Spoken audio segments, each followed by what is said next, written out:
What is it about playing in the dirt after a long winter? Not over yet, I guess.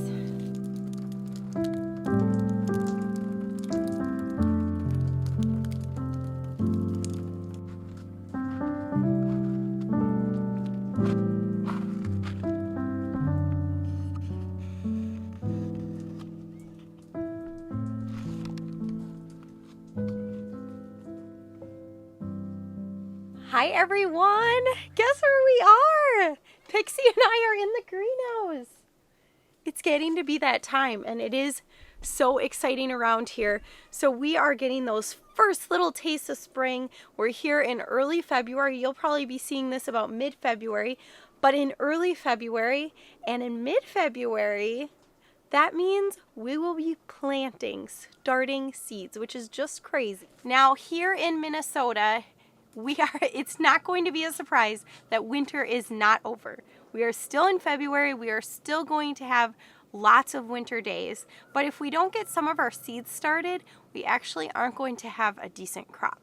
So mid-February is when we start the very first of our seeds, but not all of them. Now you might be able to tell it is just a beautiful sunny day. It is 36 degrees right now. I waited till the afternoon to come out here because it is much warmer in the greenhouse. It's just a wonderful day. Pixie, I know you're here.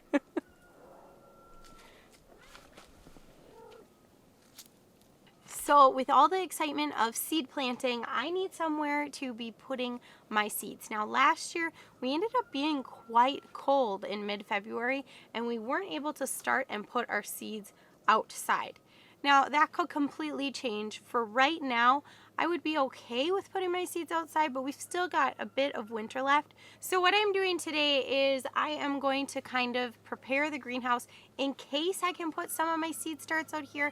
If I can't, that's okay, but at least I have that opportunity. So now our carrot bed, you can see all the carrot tops have died. So we could probably pull these carrots if we wanted, but the bed I am most concerned about is this one where all of our greens, all of our spinach has been hiding, and I don't think we've shown it to you for a little while. So let me lift this tarp up and show you what it looks like. All right, can you see in there? You can kind of get an idea of what the spinach looks like. So for the most part, it's still green and somewhat perky, I guess. But some of it, there's some weeds in here. Some of it doesn't look the greatest, and we have these white leaves. Honestly, probably from the cold weather and not getting as much water as it needed in the winter. It's hard to remember to come out here and really take care of it. And more than anything, it's hard to want to be out here in the winter. So now that I want to be out here, I actually need to clean up some of the spinach so that I have somewhere to put our seed starts. So rather than clean out the whole bed and just do this whole big process, which I certainly could do, that is typically what I do. My plan for today is to clean out some of these sparser areas closer to the heating cable where it starts, and have these ready to put my seed starts on. Now next week I am hoping to start both my onion seeds, my leek seeds, and even my celery seeds. I think all three of those will be started and put out here.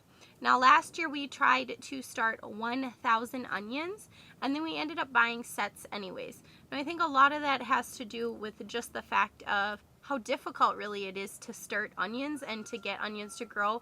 And we really do want to have enough so that we aren't buying onions from the store. Now we've been very fortunate the last few years where we have not had to buy a lot of onions. We had a friend give us a large, I think like 100-pound, I always forget how much it was. I'll say 50, but I think it was like 100 pounds of onions. And we chopped them all up. My mom helped me, thanks Mom. And they've been in our freezer. So we've been utilizing those a lot.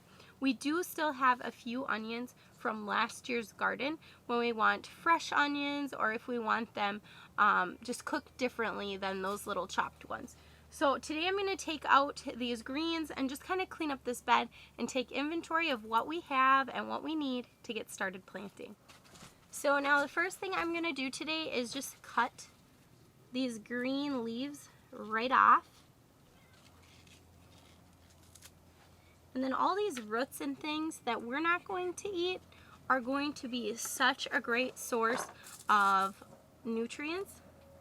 and veg for our animals. So you're right, Pixie?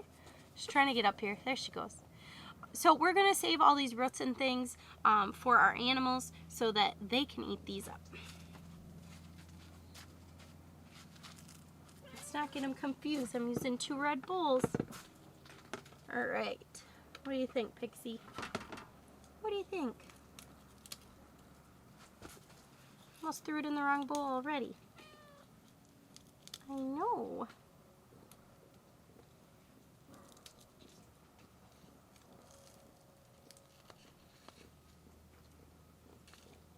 Oh, did it again. There's gonna be so much dirt to clean out of there.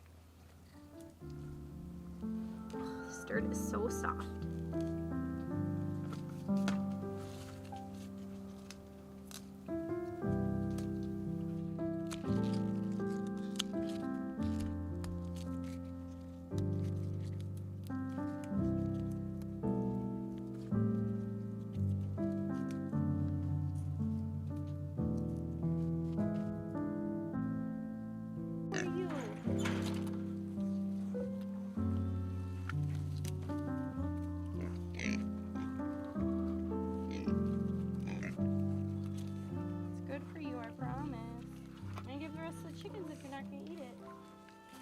Alright, so the best way to see how much I can fit in here is to just check. 1, 2, 3, 4 trays. I'm thinking that'll be enough for onions. I want a tray of leeks and then a tray of celery. So I think I'm going to clean out a little bit more here and then we're going to call it good for now. I do want to leave some of this spinach here because even though it feels like spring, I know that it's going to be a while before we have fresh greens to be eating besides these, and I want to make sure I have that availability. Along with that, we've been doing a fun food challenge, hashtag $50 February 2023, and it's been kind of fun seeing what we can accomplish with little costs, just kind of eating what we have.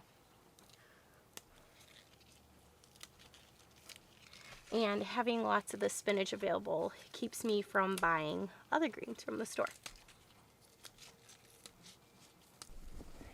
So we still have a whole bunch more spinach, but now we have this nice area to put seedlings. Seed starts. They won't be seedlings for a while. All right, while I'm out here, I also just kind of want to take inventory of what we have. So just like we encourage our kids, right, always to do better than us, we certainly want to encourage you guys that you are planning at the end of one garden season for the next. It's a great time to buy discount potting mix or whatever you buy to plant your seeds in. It's a great time to buy any of that stuff and just prepare for the next year if you can store it. However, us, like probably many of you, we kind of get burnt out by the end of the season, and it's usually just a race to get it put away as fast as we can. So I want to go through and kind of see what we have, and then Matt and I are going to go out here in a couple days and pick up some things for gardening. So we do keep a few things in the greenhouse that we're not too worried about. So I have peat moss out here, and it looks like some cow manure and some lime. Now I know from the end of last year that lime was pretty much it. So I know from the end of last year I ended without any sort of fertilizer nutrients. I have a little bag of lime, some cow manure, and that's basically it. So what we're getting from the chickens and the pigs and things, that's kind of all we've got. So I know that is something we'll have to put on our list, because I do like to add things like that to our tomatoes and just kind of to give them a little boost. I don't know if it's 100% necessary, but I don't think it hurts either, depending on what you're using. There's also something to be said about being the one in control of how much you're putting on things too. And then I was looking at our trays we have here. I don't know if you can really see those, but they're starting to get pretty beat up. And I need to go through these and see if we have enough with the openings on the bottom and then enough without, because I like to stack them together to have the option to water from underneath depending on what I'm planting. I like to have that option. So what I'm saying, if you're not familiar, make sure we don't have any hiding critters in here. So this is 2 solid bottom pans, but so what I'll do is I'll put one with holes on the top, put one without on the bottom, and then my plants are all in here, and if I want to, I can lift this up and water under here, and then the water will soak up from the roots rather than from the top. So I like having that option, and I just want to make sure I have enough of that. These are my solid ones, and they're pretty banged up, so maybe I'll pop some holes in those and turn them into the top pans. Oh yeah, like this one. That'll be fun to plant in. Alright, you can kind of see that in the light, all those little holes. Now it's nice to have those solid ones without any holes at all when I put them up on my top shelf. Now I'll do that kind of depending on the weather, so it's nice to have them on the bottom when it's still a little cold, but as soon as it's starting to get warmer out at night, I can put them on this top shelf and start planting in this bottom bed. Then I do have some lids. These are looking, they've seen better days, but I will use these for certain plants. So the clear lids are great for things like my celery that just really love moisture, so I can make almost like a mini greenhouse for the celery and just keep it nice and moist in there to get it started. So going through these, I kind of have some miscellaneous weird ones, some lids, a lot of solid bases. Now some of these had holes and things, but I have quite a few of these, and then I only have 6 with the cuts in them. So there's probably some of these I could put cuts in and turn them in to those bases, but that's definitely something I'm going to be adding to my list to get from the store, along with some fertilizer, some dirt, and things to get us going. So I'd love to hear what you're doing preparing for garden season. I know some of you down south and in other countries and things are enjoying planting already. We're not there yet, but I'd love to hear what you're doing or what you're dreaming of doing. Glad you got to see me again. Bye.